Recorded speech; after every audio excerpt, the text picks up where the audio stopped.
So you wonder what this might feel like when you're up on stage by yourself. Is it nicer that you don't have the opponent standing right across from you? Or does it feel even weirder because you're the only person on stage and everyone's looking right at you? Not if you're Sweep. He was staring at his opponent the entire way through.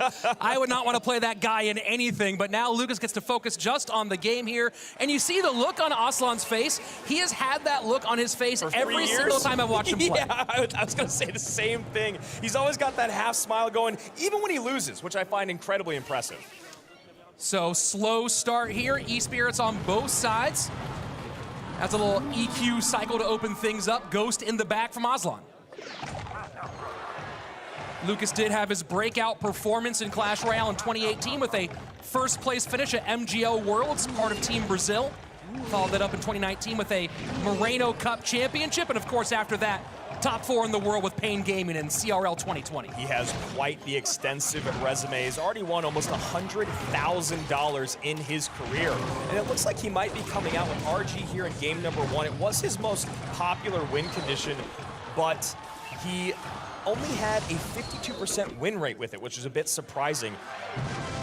And a bit surprising here to see Aslan playing this in Game 3. This is his in Game 1. This is his go-to Game 3 deck. So seeing him pop this in Game number 1, that makes me feel, maybe it's a bit of nerves here. He wants to go with the clutch deck right out the gate. Yeah, I mean, I like that in terms of him not playing Mortar. Mortar is something that we really expect him to play a lot. He's had the most success with it. That Lightning comes down, gets nice cleanup. Hunter right there to boot. Now he's got a good counter push with only 5 Elixir to deal with it. Picking up with the Giant Skeleton in the middle, passing the midway point of regulation time. And at the moment, just a slight lead for Aslan crosswise, 27-35 to 28-32. Aslan has only met one of our top 16 competitors this year in competition. It was Mohamed Light 3 times, and he was not able to pick up one set win, hoping to have a little bit better success here against Lucas X Gamer, although that is tough when you consider him being the only person that won back-to-back monthly finals in 2021.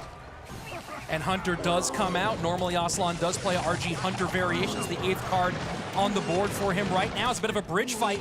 Starts going down with the Giant Skeleton and Royal Ghost trying to control it in the middle.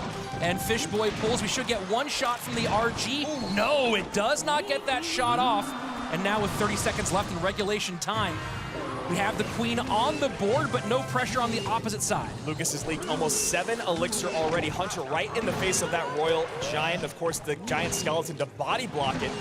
Creates no space. Now you wonder if Lucas will go opposite lane, if he's gonna, there it is, opposite lane, right on the spot. Fishboy not there to pull, but either way, that Giant Skeleton's gonna get on top. That is a lot of damage for the Royal Giant on the left-hand side. Fisherman distracted, perfectly built push by Lucas as we go into sudden death overtime. Yeah, that's exactly what you had to see coming down the lane. Aslan just not with the great placement there in terms of the Fisherman. You know, that Royal Giant probably was gonna come down the opposite lane, and then if it does pull it, it's still gonna be on that left-hand tower.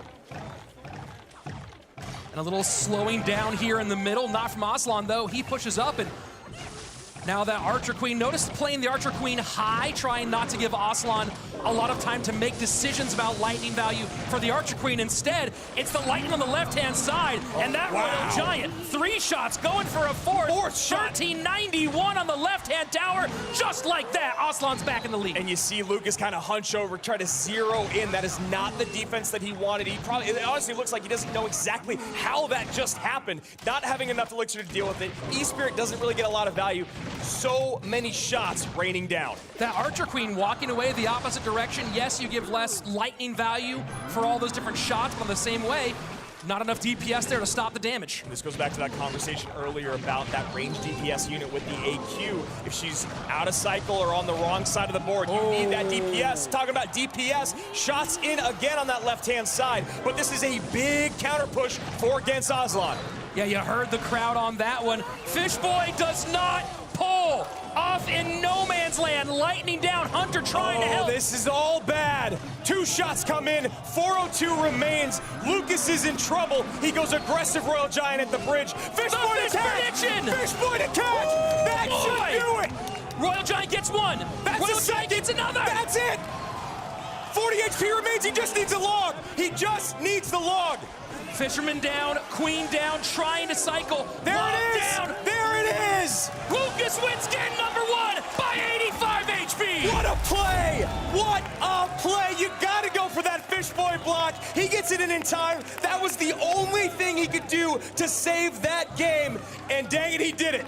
You know, we've seen that fisherman versus fisherman fight for so long. When fisherman first came on the scene, that's all we saw was bridge fights, predictions there, and that's Lucas coming out at the exact right moment. Knew there was one thing that Aslan had to do, and he stopped it. You really hit the nail on the head with that. You know, back in the day, it was literally only Fishboy on the right side, Fishboy on the left side. They fight each other in the middle, but for some reason over the last couple